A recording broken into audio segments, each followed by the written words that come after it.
I'm guessing many of you have never heard that song before. And well, we don't generally link John Mellencamp with a song that has this much power in it.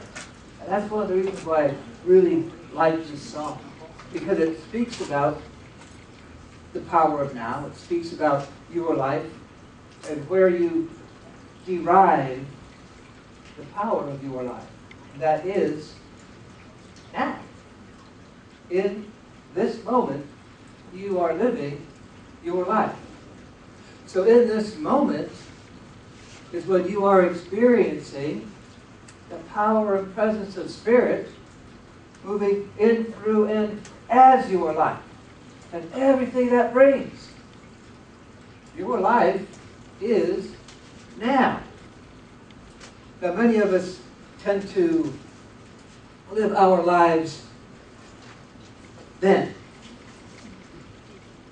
And then we take then, what happened back then, and try to bring it into now. And that just doesn't work. It just doesn't work.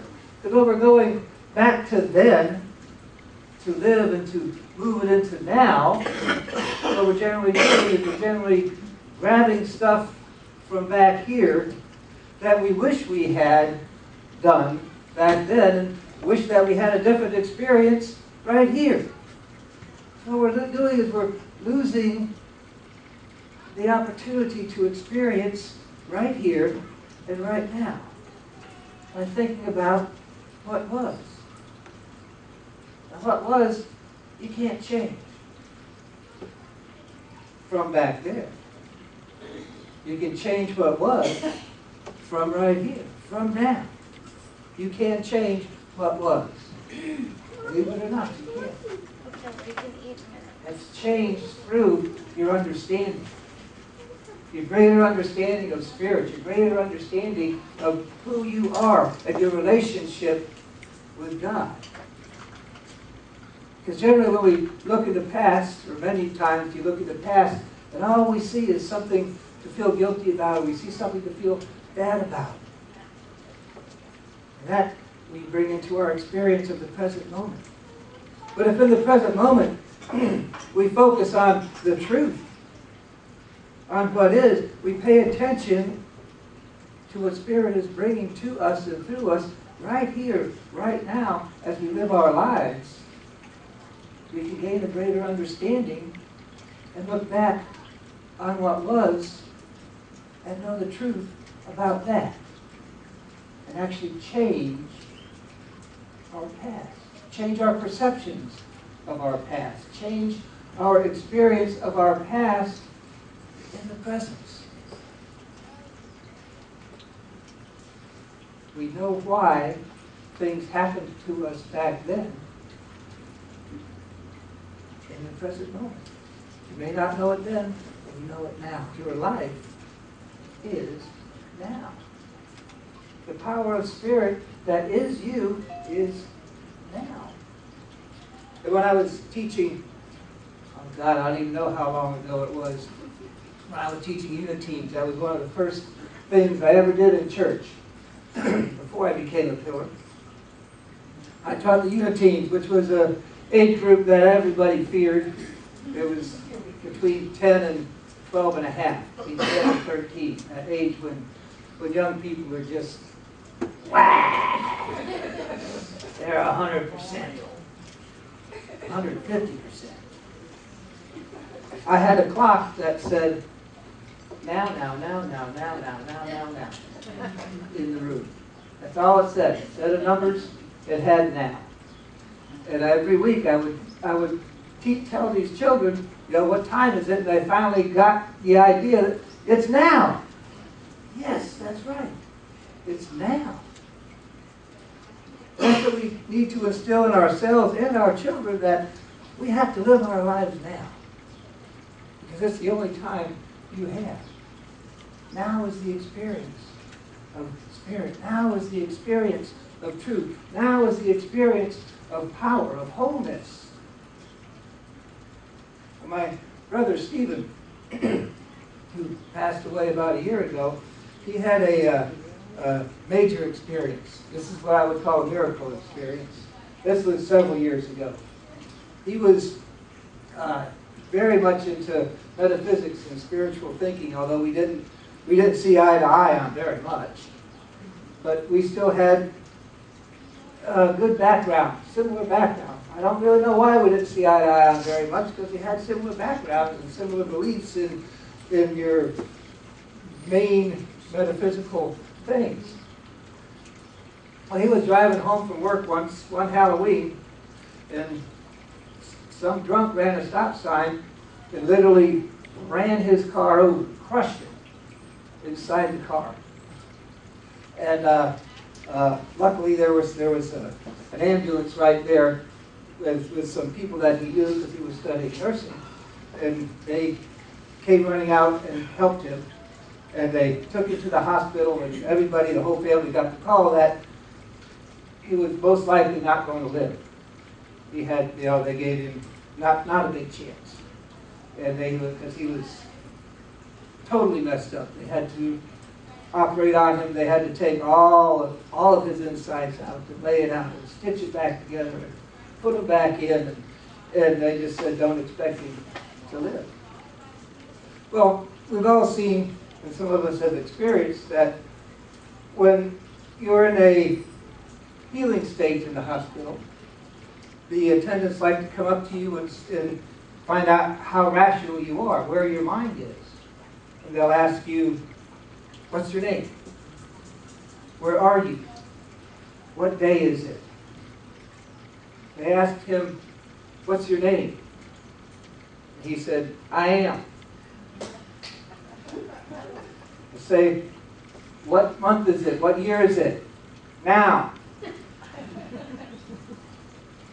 Where are you? Here.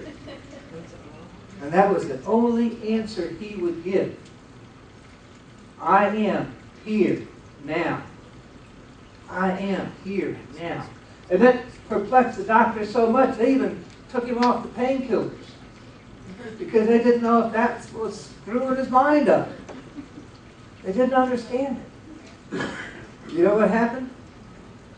This man who was not supposed to live walked out of that hospital in less than 2 weeks.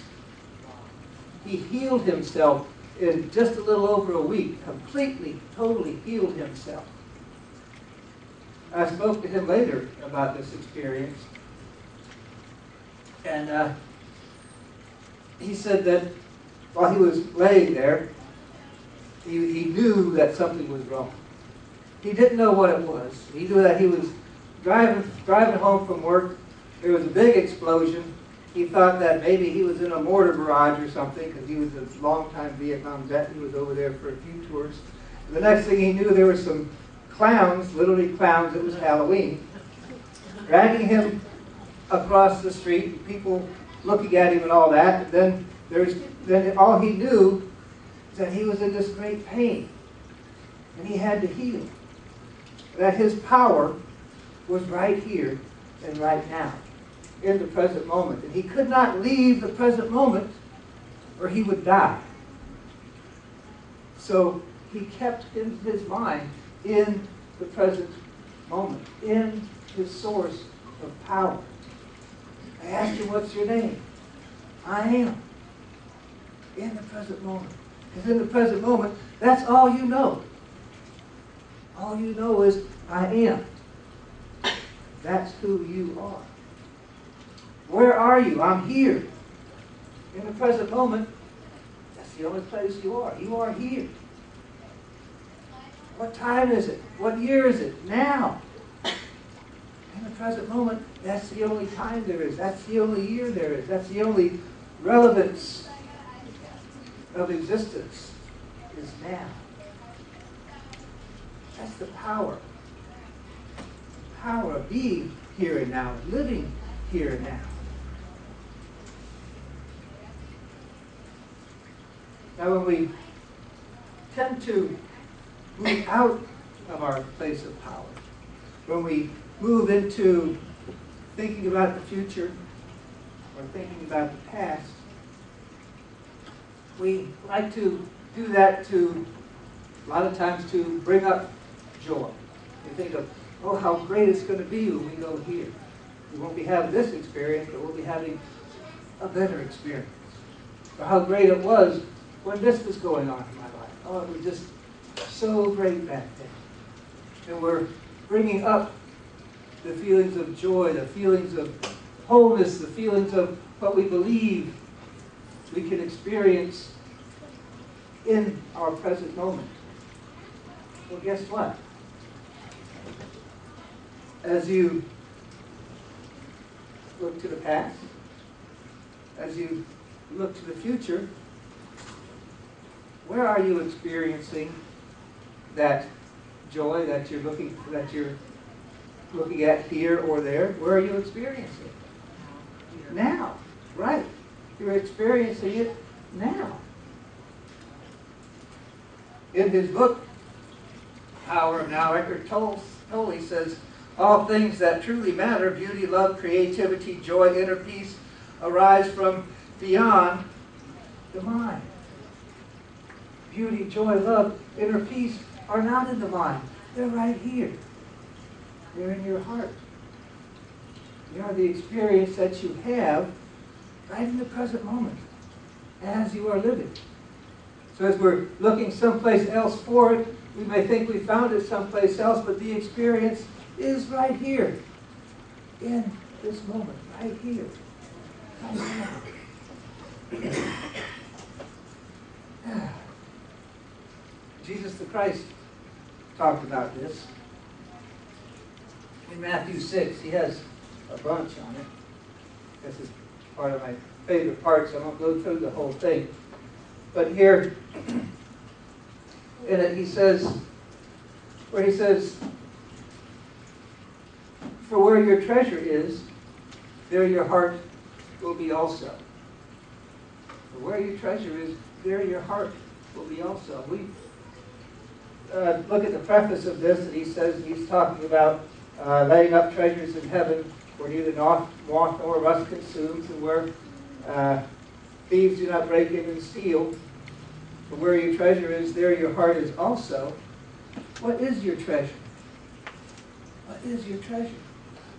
Your treasure is your connection with Spirit. That is the true treasure of life. There your heart will be also. Where is your heart? Your heart is your attention. Where is your attention? Remember last week, into my heart and out again, into my heart and out again.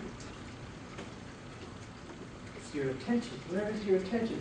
Where is your focus on life? There's a story about two friends walking through the streets of New York. One is a native New Yorker, the other is a Native American. They're walking through the streets of New York, and you know, I've never been to New York, but I can imagine it's nuts out there.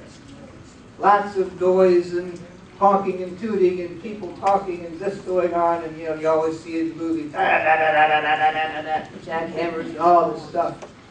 They're walking along the street going to get a latte, and suddenly the Native American friend stops and says, wait, stop a second, listen. And the friend stops and says, what? He says, you hear that? Yeah, I hear a bunch. He says, what do you hear? He says, I hear a cricket. What do you mean? I hear a cricket. Yeah, follow me. He walks over to one of the trees that grow in Brooklyn, you know, that's stuck right in the middle of the sidewalk. And there at the base of that tree is a cricket going, how do crickets go? Making a chirping sound. The guy says, how did you hear that? He said, it depends on where your focus is. What are you listening for? Watch this. Reaches in his pocket, pulls out a handful of change, holds it over the sidewalk, and drops it. Half a dozen people stop. Turn around and look. And they're looking for, where does that change fall? Where is your focus? The regular, everyday, day-to-day people, their focus is on hearing the sound of change. A Native American friend was on nature, hearing the cricket. If you're in a room full of children You can hear your child say your name. I've been to Chuck E. Cheese. You hear, Dad! And there's all the dads look, but you know whether it's your kid or not. It's your focus. So if we keep our focus now, on the here and now, we're able to live and be and express and experience that truth that passes understanding. Emily Cady, the author of Lessons in Truth, says, all of our suffering comes from our belief in separation from God. When your life is now, when your consciousness is now, when your focus is now, there is no separation from God. So this week, friends, give that a try. Stop for a moment and think, where am I? Am I here? Am I now? Who am I? I am. And bring yourselves into that presence and power that is the truth of you, that is the light of you, that is the true capability of you.